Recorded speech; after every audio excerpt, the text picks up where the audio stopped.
season 2, episode 4. Yes. Notes. We're all systems are go. So you had forgotten a lot of, like, not so much what happened, but how it went together in that episode. I don't think there was anything I'd completely forgotten, but it was like, oh, is that where that came in the story? Yeah. So, yeah. Definitely. I was just hanging out for Hopper, really. I've just been waiting for Hopper. Yeah. Yeah. Yeah. We got his name. Yeah. Hold on to that name. Yeah, I know. Yes. So you've got more notes than usual. Yes. I have, yes. You have got more notes than usual. Yes. So what have you got? So the first one was that Egwene is an accepted. So she's been accepted. Egwene is a novice. Sorry, not Egwene. Nynaeve. Nynaeve. Yes. Yes. Correct. Nynaeve is an accepted. Yes. So so what does that mean? Is that a stage on the process Yes. to become right? Okay. Right. Yes. So a novice is really like a novice. Yeah. Like, okay, you've come in, you start some studying, and then when you do that testing that Nynaeve did, if you pass that, then you are accepted by the tower. Right. Okay. To complete your training. Right. You're not an Aes Sedai yet, so obviously there is still more testing to come. Cool. Yeah. I don't think I'd noticed that nuance on the first viewing. So And they have slightly different,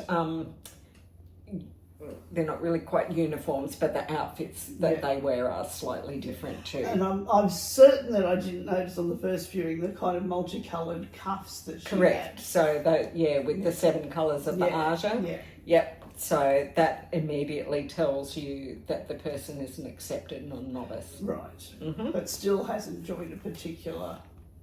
Well, they're not an Aes Sedai yet, Yeah, so you can't Yeah. you can't join an Aja until you've actually right. become an Aes Yeah. Sedai. But the Ajas will start now kind of honing in on novices that they would like to join them, accepted that they would like to join them. Kind of novices are like, oh, don't even take notice because they might not even make it to accepted. Yeah. But once you're accepted, it's like, okay, so you've got some possibility, and and of course, Leandrin's been after Nynaeve from the start. Yeah. Yeah. And that the warder that was the kind of approached her, was he kind of marketing himself to her to be her warder? Indeed he do. That was his little sales pitch. Like, Right. Yeah, because obviously Nynaeve is talked about a lot in the tower, because even a warder has heard that she now nobody should be talking about anything that happened in her test.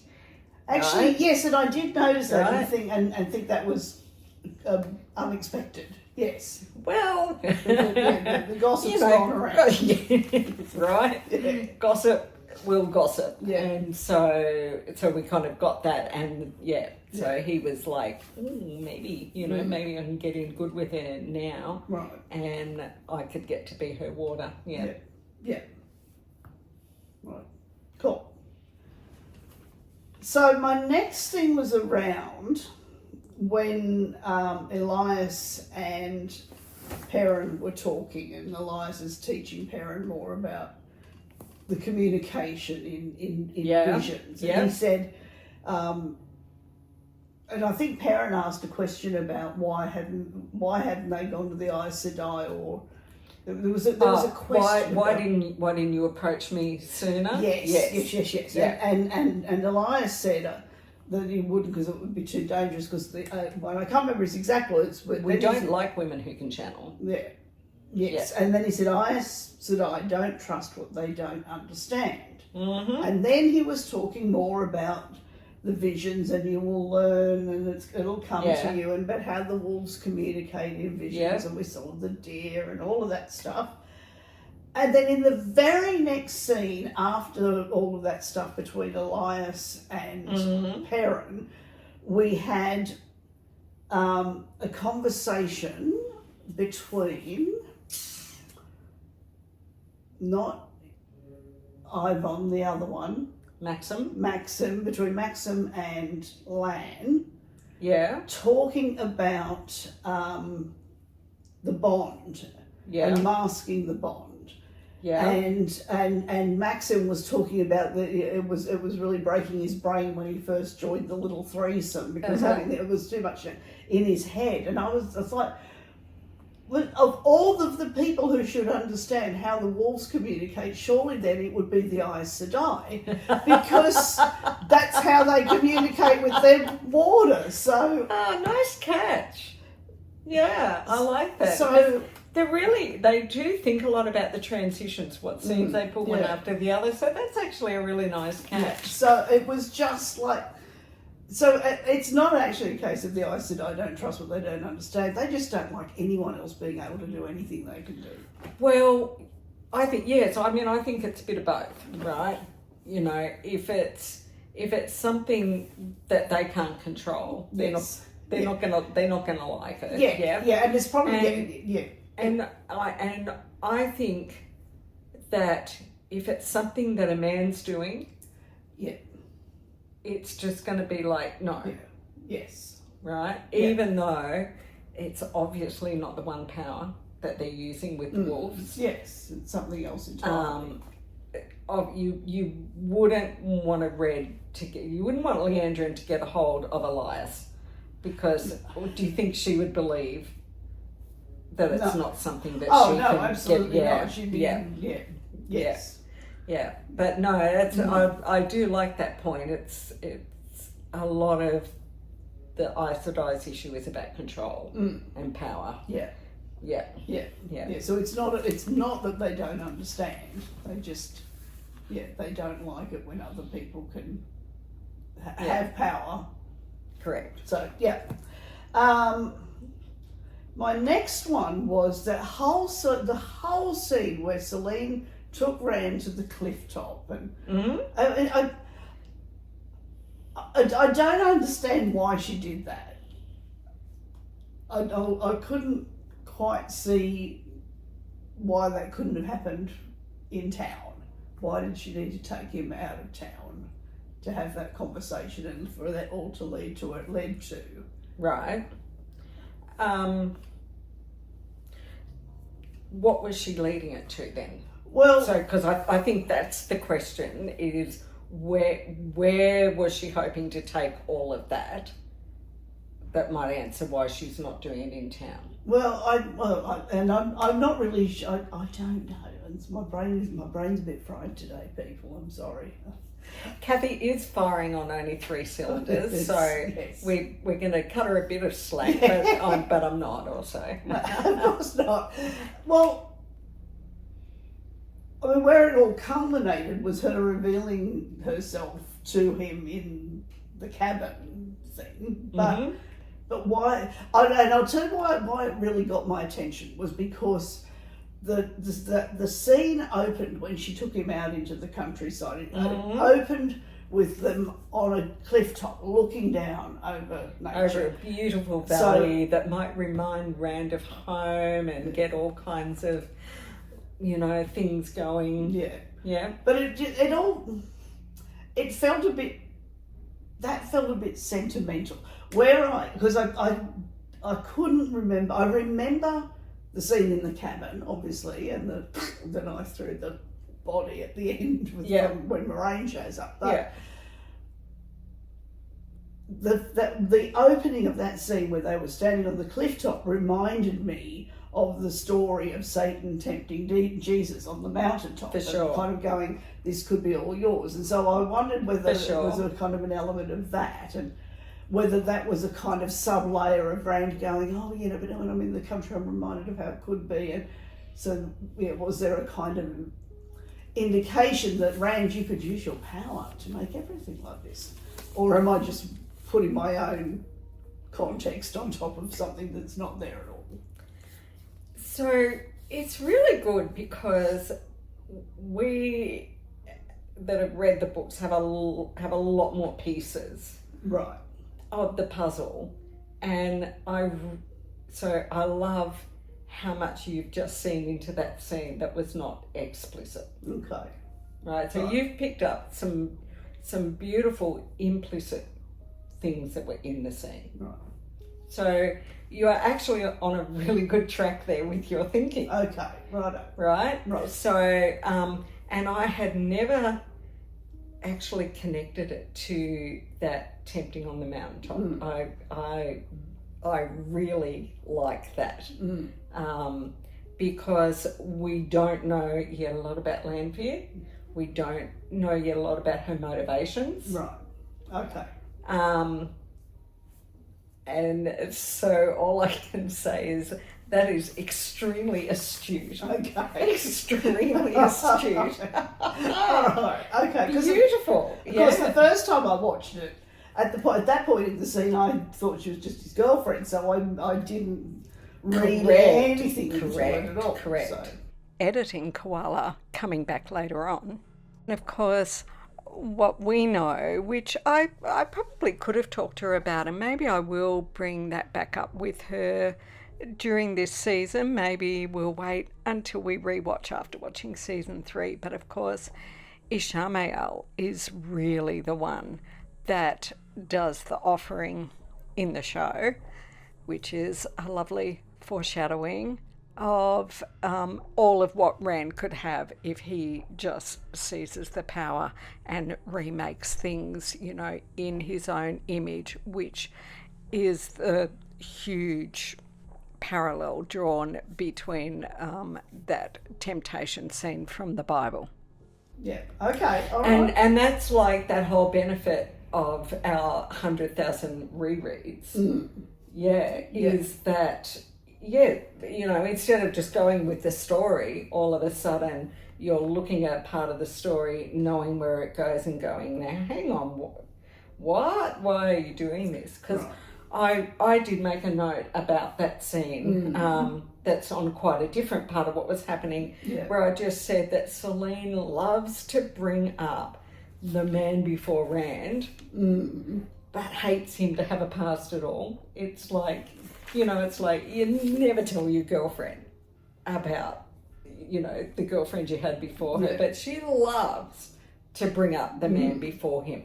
Now, do you remember who was the man before Rand? No, I don't remember. You don't remember? Oh, okay. No, I don't, because I was thinking when she was saying that, do I know who that was? Am I supposed to know? So no, I don't remember. Okay.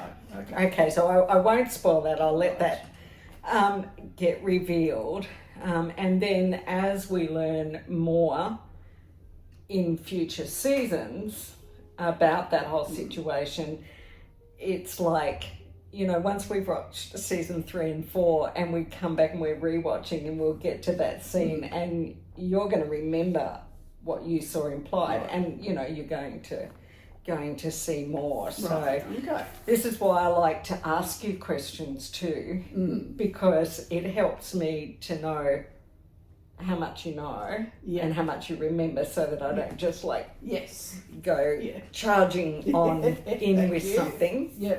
Oh, good. And because there's actually quite a lot of layers to that scene as to what is going on, and so I'll try and remember when we get further into this season to bring this scene back up when you learn a bit more too about the man who came before. The man before Rand is how I wrote it. Yeah. Ooh, okay, what else? And there was one more, which was when Leandra was talking to, she was talking about the 3 O's. Who was she talking to? Was she talking to Nynaeve? No. She was talking to somebody. So I was... When they were sitting in the room where the testing happened and she was talking to Nynaeve? I think it was, yes, I think so. Yeah, because she's the main one that she had a conversation with. And she said she was talking about the 3 O's, and she said, we have to speak truth to others, but we don't speak the truth to Oh ourselves. yes, that was that conversation with Naive, yeah. And it was like you know, huge character flaw, people. If the Aes Sedai can lie to themselves about what their motivations are or whatever, that's a problem. So, I didn't write anything down about that, but it really made me think of talking with you about what truly constitutes not speaking the truth, you know, because,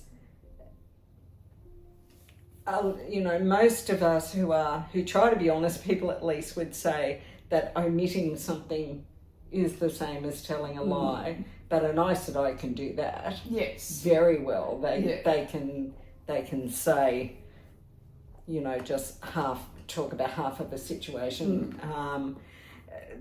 They can't say that the dress you're wearing is green. You know, because you're not wearing a green dress. Yeah. If they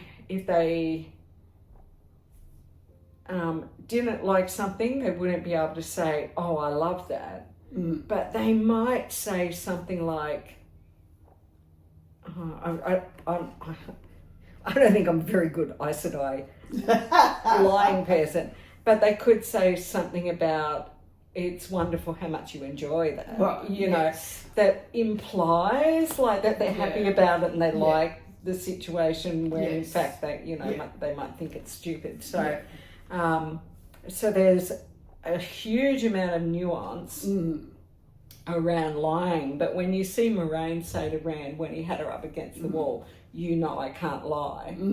And so really what she's saying is, I cannot say your dress is green. Yeah. Right? Yes. Yeah, so if I say she is Lanfear, then she is Lanfear. Yeah. Exactly. Yeah. So you know, there's that whole, it's kind of like they can't black and white lie. Yeah. But you know, they can do a lot of shades of grey. Yeah. Yeah. And they can totally lie to themselves about and kid themselves about. And again, it comes back to that, like, really, what do they mean by, so, because it says, the oath says, I will speak no word that is not true. Yeah. Right. So there's lots of talk over the years, you know, in the fandom too. Does that mean that you could write a lie or you could think a lie? Because it is, you know, anyway, we've decided, no, you can't just write something like and get away with it, because that would be a kind of speaking. But that's kind of behind what Leandrin was saying. It's like, you can still kid yourself, you can still, you know, and you could talk yourself into seeing that white as green. Yeah. And if you end up actually seeing it as green and believing it, then you could say, do you like my green dress? Yeah. And everyone would go, but you're not lying, because in your mind it has become green. Yeah. So, that whole Aes Sedai lying thing, because they haven't really explained yet where the 3 O's came from and why they came about, have they? No. Yeah. And that's really, you know, I guess what it was made was to prevent outright lying. Yeah. Yeah. It'd be pretty difficult to prevent every shade of mistruth, wouldn't it? Yeah. You'd almost not be able to open your mouth ever. Yeah, and it's a very superficial understanding of the truth. When it's I can't say something that's not a fact. At least that I don't believe is a fact. And that's right. Because again, if you had been told, it also poured rain at my place yesterday, just like it did here. You could tell someone, it rained everywhere over the whole North Coast, but it actually didn't. But it was very localised. As far as you knew, yes, it did, and so therefore you can tell a lie. What you could tell an untruth, but you're not actually telling a lie. Yeah. You're just wrong. Yes. Yeah. And So, and there's lots of discussions about, you know, what was the meaning behind speak no word that is not true, you know. Yes. And whatever the original meaning was, they, in their power-crazed lust for glory, I don't know, have twisted it to suit themselves. Correct. Yeah. Yeah. And it's probably also a bit of a thing of like, they literally cannot, like if I was an Aes Sedai and I went to say, your dress is green, I would not be able to say it. Right. I would be like, your dress. Okay, so the words can't because even come it's out. been magically, you know, bound to you. Yeah. But if you can get away with saying, I think it's great that you're doing that. Yeah. When someone, like you say to me, do you think that this is fun, what I'm doing? Or like, do you like what I'm doing? You know, and you went, I think it's great that you're enjoying it. Yes. You can say that. Yeah. Right? Yeah. And so it's like, well, there you go, there's the distinction. If you can get it out of your mouth, then it's not actually a lie. But as has been said, the truth in Aes Sedai speaks. You know, it's not always what you think you hear. Yes. Yeah. But given that they use it as one of their biggest selling points, it's a whole big swindle. Yeah.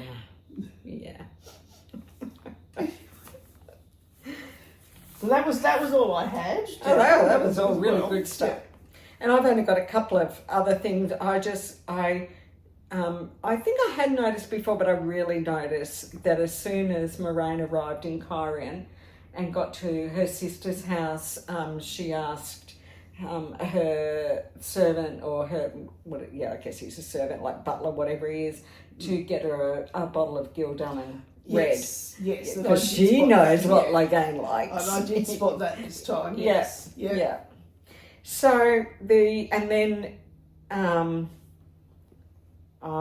two kind of go together. So, what do you reckon Leandrin might have been going on about when she came into the Amelin study and Lyanna was in there, and as she left, she said, if she falls, you'll go with her. So what might that mean if she falls? Leandrin is fomenting trouble and uprisings. I don't know. An uprising? An uprising of some sort. I don't know. Does she want the Reds to take over? Okay. So you think that could happen? Could it? Well, I don't know if it could happen. No, I know you don't know. No. Do you think it could? Well I don't. You know, it's just like there's actually so little dialogue compared to, you know, some shows that are very wordy. Yeah. So every sentence is important. Yeah. You know. So I think if Leandrin would make that a threat, then it clearly must be possible, because otherwise it would be pointless words to say, and the other woman would just laugh at her. So yes, it must be possible to overthrow an Amelin seat and you know, take control. And it was kind of hinted about in season 1. Okay, I don't remember that. When they got to the White Tower, and Moraine is in her room laying on a bed with her boots on, and Alana is laying on the bed with her cutting up some fruit, and they're having little chatties. And Alana talks to Moraine about how, you know, people aren't very happy with Swan, and Leandrin wouldn't be any better, and right. See, there's lots of little detail.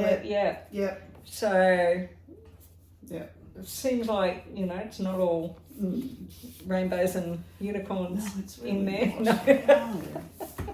No. Well, there's an institution where there's power, there's no unicorns. No. It's going to be, Yeah. But yes, it had to be something that was possible to happen, because otherwise, why make the threat? Because it would have no power or influence to say the words. So what's Lyanna's rock? Now, I was trying to remember, so because then we can make sense of the threat. Yeah. so she's not the mistress of novices. No, that's the woman that's with the lovely Sherian. grey. Yep. I couldn't remember. I was desperately trying to remember, and I couldn't remember what her role was. Okay, so she's Swan's right-hand person. Right. She's known as the Keeper of the Chronicles.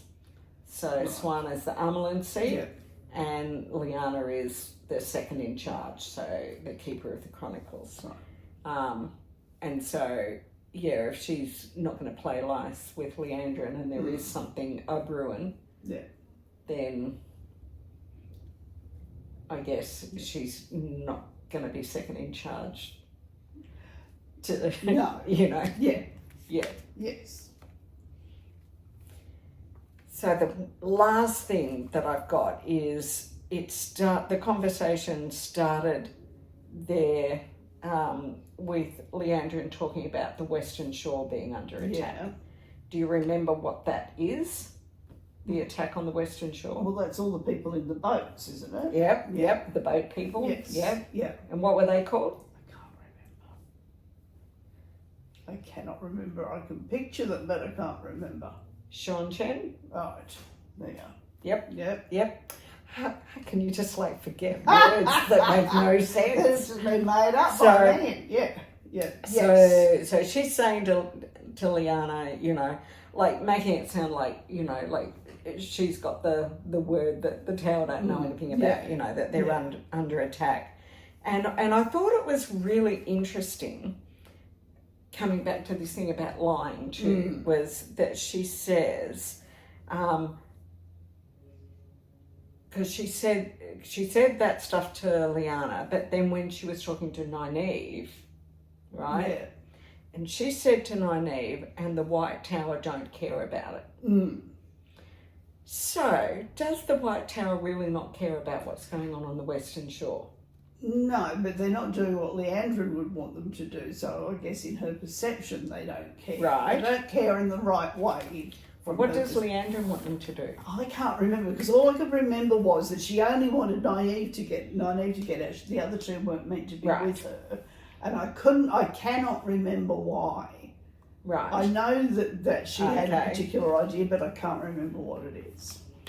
And what were the White Tower doing about it then? Good question. I know there's a... Now... Ooh. Oh, yes. Come on, their little synapses are nearly joining. They're really not joining. They're nearly joining. Because there's... the one... Season 1. Oh, in season 1. Moraine having a conversation. in the bath. No. But what's her name? The Amulet. Look, okay. The whole of the end of this season has been wiped from my brain because of the surprise about Matt. So everything else that I'd noticed and remembered in the end part of this season is gone because of Matt. All you remember is Matt's story. So I just remember that. I do. I remember what happens to Egwene as well. And were they not? Anyway. How could you forget Egwene? Yeah. So that's true. So yeah. So honestly, that's just it's like I have no brain space for anything else because this is amazing. So okay. So we. I know. Poor one out for Hopper. Yeah. So we have to try and keep in the back of our brain. Why does Leandrin want to do anything about what's happening on the Western Shore, and what is the White Tower actually doing about it? Because Lyanna obviously just isn't going to give Leandrin anything. Yeah.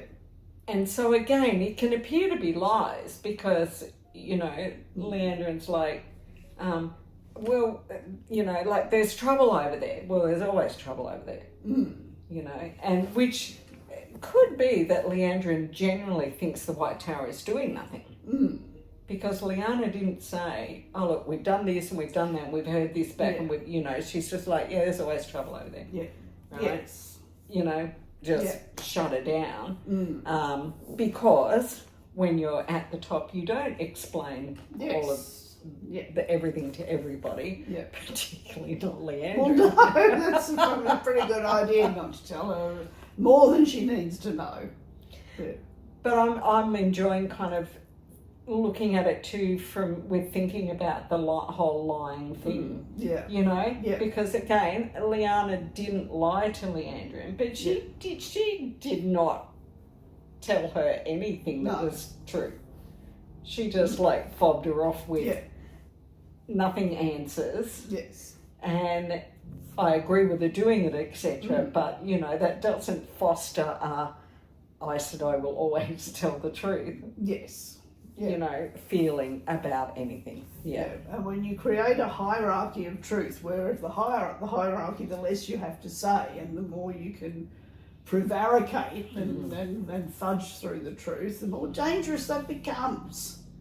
And the less detail, knowledge and understanding anybody down low has, the easier it is for them not to even know that you're not telling the truth. Yeah. Because they don't have anything, you know, to put it against. So if she'd given Leandra any more detail, then, you know, you can be caught out. Not that Liana's lying, but you know what I mean? It's like it's really easy to just say, oh, there's always trouble over there, you know, don't worry about it. Yeah. Rather than try to give any detail about what you've been doing or whether it's working or whatever. Yeah. So, nothing else? No, that was it. Oh, and we had the most amazing Japanese lunch, which we ate while we watched. It was divine. What was it again? It was a tofu. So it was tofu marinated in teriyaki and some rice. Yes. And we had accompanying it mango. We had pickled carrot and cucumber, pickled ginger, and edamame beans, and mayonnaise sriracha dressing. Was amazing. Just absolutely gorgeous. Was perfect. Yep. And so that was Japanese to signify the mixture of the sort of Korean and cultures, wasn't it? We were looking at the mixture of the French and Japanese. Because I couldn't find any decent French vegan recipes at all. Just not. And we are definitely going to try for 2 episodes next time.